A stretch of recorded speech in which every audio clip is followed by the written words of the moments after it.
કૃષ્ણ. આજે મમ્મી તમને ભાવનગરી ગાંઠિયા બનાવતા શીખવાડશે. તો આ રીતથી તમે ગાંઠિયા બનાવશો ને તો બહાર મળે ને એવા એકદમ પરફેક્ટ ગાંઠિયા જ બનશે. તો અહીં આપણે 500 ગ્રામ બેસનનો લોટ લીધો છે. તો આ ગાય બેસન છે, તમે ગુલાબ કે ગમે એ લઈ શકો છો. તો લોટને આપણે કાથરોટ લઈ તેમાં ચાળી લેવાનો છે, જેથી લોટ બાંધતી વખતે તેમાં ગઠ્ઠા ન રહે અને એકદમ સ્મૂથ લોટ બંધાય. તો બધો જ લોટ આપણે અહીંયા ચાળીને યુઝ કરવાનો છે. તો લોટ આપણો ચડાઈ ગયો છે.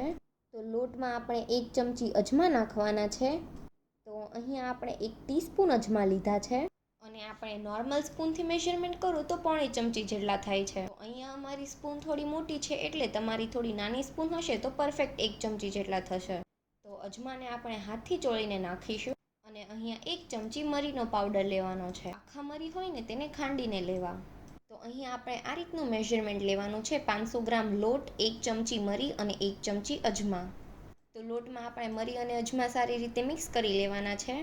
આ રીતની તપેલી લેવાની છે અને તેમાં 1/4 કપ જેટલું પાણી નાખવાનું છે.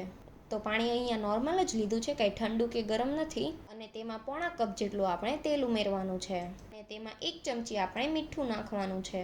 તો તમે મીઠું તમારા ટેસ્ટ અકોર્ડિંગ નાખી શકો છો. અને 1 ચમચી આપણે પાપડ ખાર નાખવાનો છે અને આ રીતના જે ગાંગડા આવે ને તેનો પાવડર કરીને નાખવાનો છે.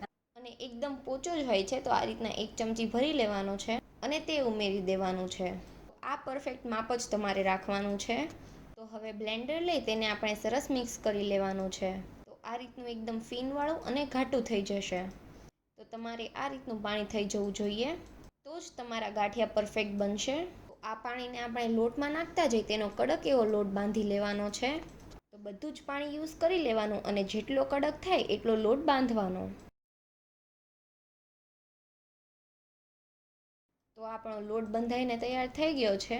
તો તેમાંથી આપણે થોડો લોટ લઈ લેવાનો. તો તમારે બધો જ લોટ એકસાથે મસળવો હોય તો મસળી શકો છો, પણ અત્યારે તમને દેખાડવા માટે અમે આટલો જ લોટ મસળીએ છીએ. તો એટલા લોટમાં આપણે પાણી નાખતા જઈએ, તેને મસળતા મસળતા તેને થોડો ઢીલો કરવાનો છે. અને આ રીતે મસળશું ને તો લોટનો કલર આપણો ચેન્જ થઈ જશે. તો લોટ આપણો એકદમ વ્હાઈટ થઈ જાય ને એવો મસળવાનો છે. તો તમે જોઈ શકો છો કે બંને લોટનો કલર સાવ ચેન્જ થઈ ગયો છે. એટલે લોટને આ રીતે મસળી લેવો. તો આ લોટ આપણો એકદમ પરફેક્ટ કન્સિસ્ટન્સીનો થઈ ગયો છે. તો આ રીતના એકદમ બેટર પણ નહીં અને લોટ બાંધ્યો હોય એવો પણ નહીં. તો આ રીતના લોટ બનાવવાનો છે. અને પછી અહીંયા એક આવો સંચો લેવાનો છે ગાંઠિયા પાડવા માટે. અને જ્યાં મોટા કણાવાળી ગાંઠિયા પાડવાની ચકડી આવે ને તે લીધી છે. તો તેને આપણે તેલથી ગ્રીસ કરી લેવાની છે અને સંચાને પણ તેલથી ગ્રીસ કરી લેવાનો. અને આપણે હાથ તેલવાળો કરીને જે લોટ આપણે મસળ્યો છે ને તેને સંચામાં ભરી લેવાનો. તો હાથ તમારે તેલવાળા જ રાખવા, એમ કે આ લોટ બહુ ચીકણો હોય તો તમારા હાથે જલ્દી ચીપકી જશે.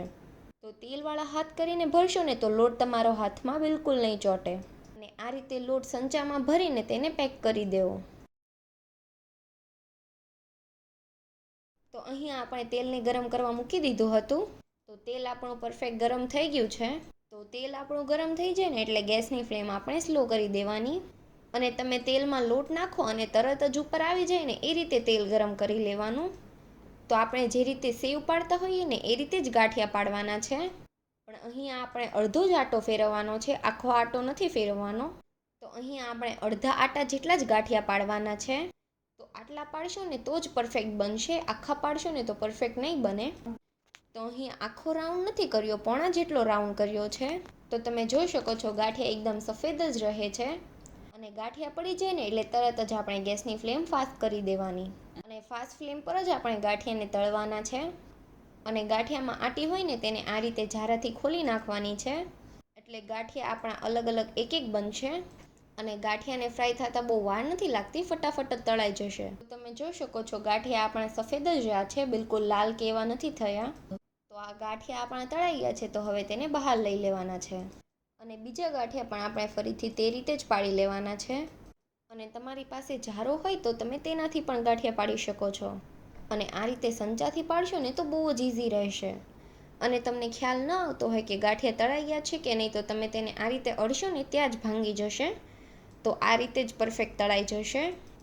તો આ રીતે આપણે બધા જ ગાંઠિયા તળી લેવાના છે. તો 500 ગ્રામ લોટના ગાંઠિયા બનાવશો ને તો 1 કિલો જેટલા ગાંઠિયા બનશે. અને ગાંઠિયા આપણા એકદમ સફેદ જ બને છે. અને તમે આ રીતે ગાંઠિયા બનાવશો ને તો ગાંઠિયા તમારા પરફેક્ટ જ બનશે. તો અડો ને ત્યાં ગાંઠિયા ભાંગી જાય છે. આ રીતના તમારા એકદમ પરફેક્ટ ગાંઠિયા બની જશે. તો ગાંઠિયાને આપણે ડીશમાં લઈએ છીએ તો પણ તેનો અવાજ આવી રહ્યો છે અને ખાવામાં મોઢામાં મૂકતા જ ઓગળી જાય એવા છે. તો તમે આ ગાંઠિયાને ચા અને રાયતા મરચાં સાથે ખાઈ શકો છો. અને જો તમારે રાયતા મરચાં બનાવવો હોય તો તેની પણ રેસીપી અમારા ચેનલ પર છે, તો તમે ત્યાં જઈને જોઈ શકો છો.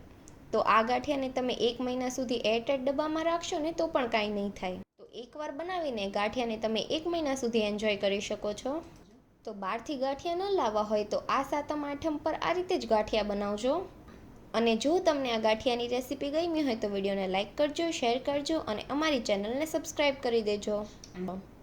Thanks for watching.